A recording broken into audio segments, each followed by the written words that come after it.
Robin Hood Radio presents Stage Right or Not with Michele Willens. Michele is a longtime journalist and herself is a published playwright of several theatrical works. She's a frequent contributor to the Huffington Post, Daily Beast, and the Atlantic websites. Another opening of another show. The Broadway buzz continues. Now, the latest casting news is that Jeff Daniels, who has been Atticus Finch in Aaron Sorkin's To Kill a Mockingbird, not once, but twice, will be replaced by Greg Kinnear in January. Now, that was supposed to happen, well, before COVID hit.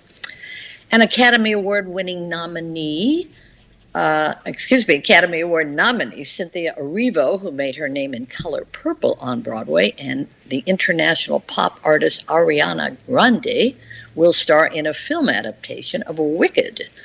Erivo will be Elphaba, I guess that's how you pronounce it, while Ariana will take on the role of Glinda. And Lin-Manuel Miranda's film adaptation of Tick, Tick, Boom premieres this weekend. Miranda directed this musical version of Jonathan Larson's musical about writing a musical. It opens in theaters on the 12th, and then it'll be on Netflix on the 19th. Meanwhile, the real musical I saw this past week is Caroline or Change. That's a roundabout production playing at Studio 54. Now, this one first played on Broadway almost 2 decades ago. It remains an incredibly imaginative and turns out prescient piece from the memory and mind of Tony Kushner. He wrote the lyrics and book, though this one is almost completely sung through, and the music's by Janine Tesori, who would go on to make a bigger splash in Fun Home.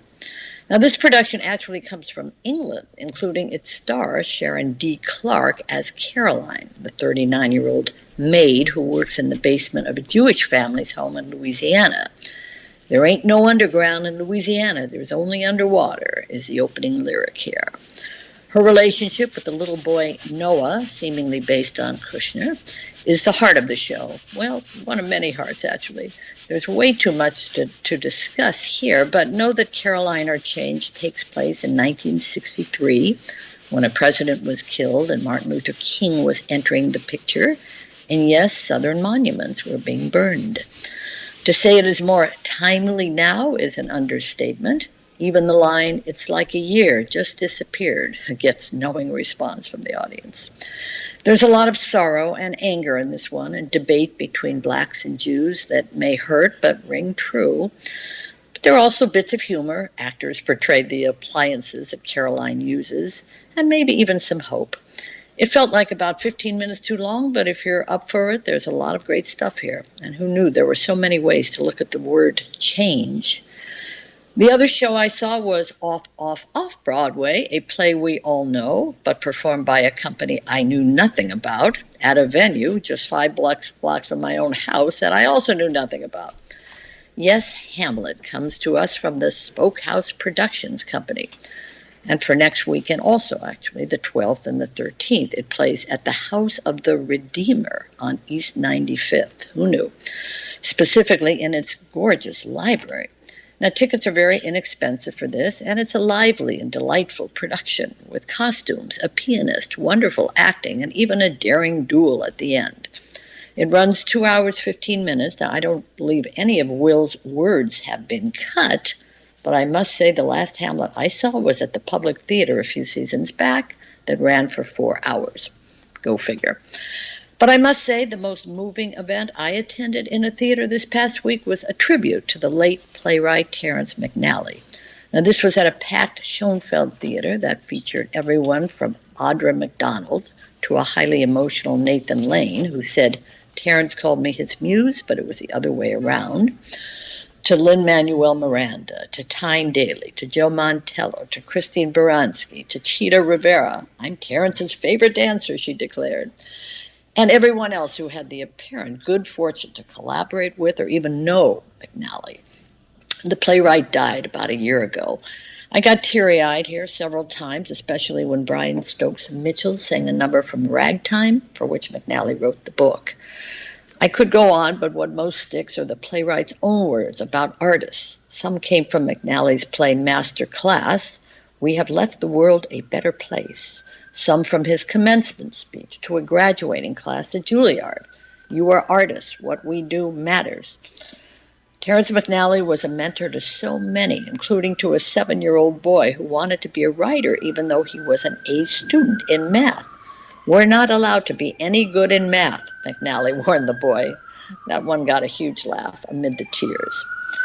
As for things to watch, live or virtual, well, there's In the Southern Breeze at the Rattlestick Downtown Theater. That plays through December 12th. It is both streaming and live. It's a powerful work, if I recall. And there's a fine LA company called The Braid, formerly Jewish Women's Theater. I've discussed it here before. Well, it will be doing a virtual performance at the United Nations of Violins of Hope, a beautiful piece. Now, that'll be 1 o'clock on this Thursday, the 11th, and that's 10 a.m. Pacific time. You can check that out through the Braid's site. Finally, out in your hood, some news was made this past week. The artistic director of the prestigious Williamstown Theater Festival has stepped down. The festival said that Mandy Greenfield, who has been in that post since 2014, resigned, and Jenny Gerston, who had led the festival from 2010-2014, will return, at least as an interim artistic director, during the search for a new leader. Great job.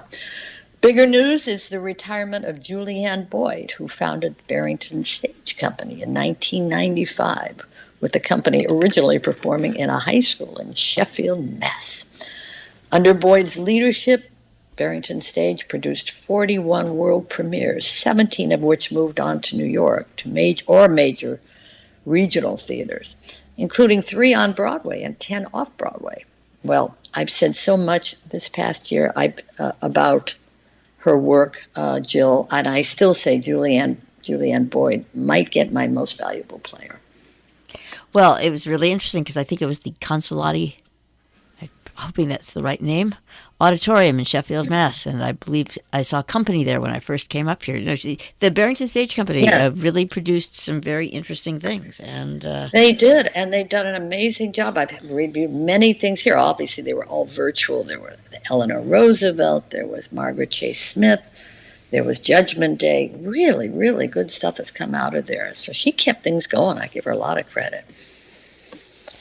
And so it stepped down because, retired because? She's in her late 70s. Yeah. I think she probably just felt it was time now that she got through this terrible period with them.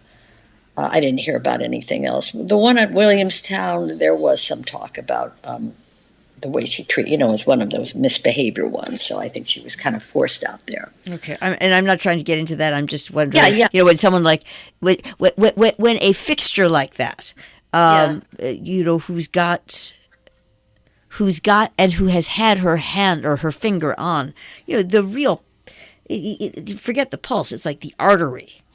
Absolutely. Decides to retire her, hang up her spurs. It's always okay. What is going to happen to the outfit, basically?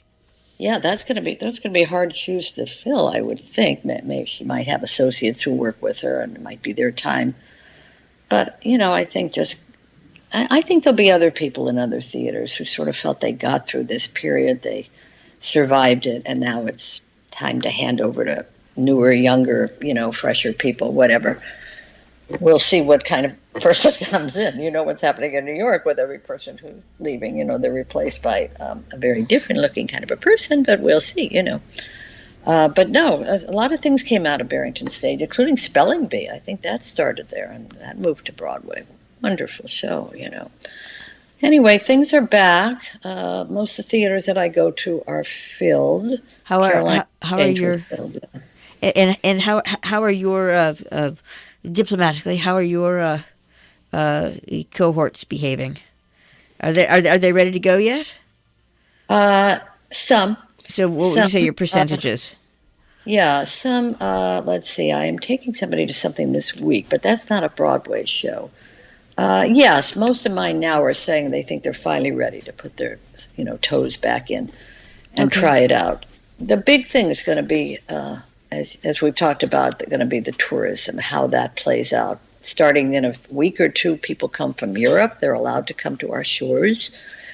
Usually they come for theater. It's a very big part of it, so we'll see how that goes. And ticket sales, I check every week to see what's selling and what isn't. It's pretty consistent, the ones that are selling and the ones that aren't, or they're selling half price. And I don't know. I'm keeping an eye on ones, particularly like Lehman Trilogy. Everybody loves the show, and it does well, but every single show has half-price tickets. That's always a sign, especially as we head into holidays. The other one is a Bob Dylan show, which I've mentioned many times, A Girl from North Country, which I liked. I saw twice. But I'm curious if that's going to be a choice of tourists coming into town. It's a downer. So anyway... you can always go to the movies because it seems like every damn show is being turned into a movie now. That is true. But also, speaking of Lehman Trilogy, that was there before.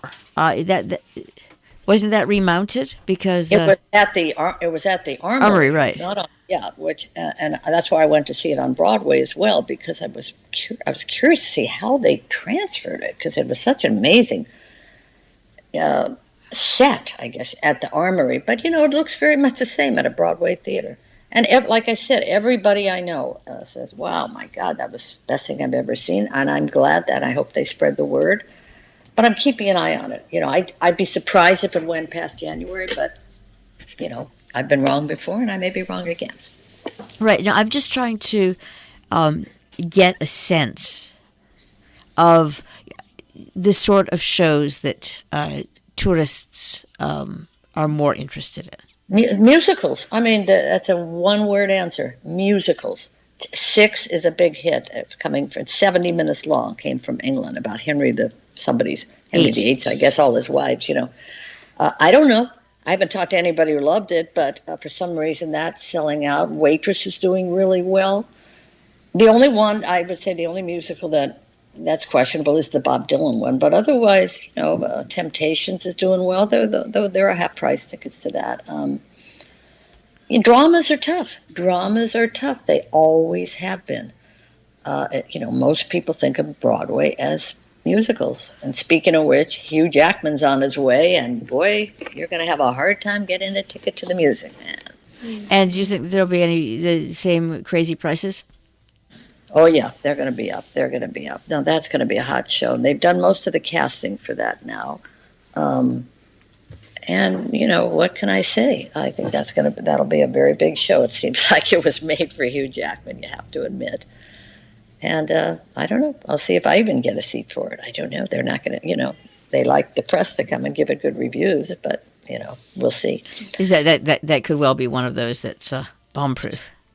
I think it could be. I mean, it's Music Man. It's Hugh Jackman and Sutton Foster. I don't know. We'll see. The Wells Fargo wagon. And trouble is a capital T. Well, Broadway is a capital B. Anyway, you know where I'm going. Stage Right or Not with Michele Willens, produced in the studios of Robin Hood Radio, robinhoodradio.com.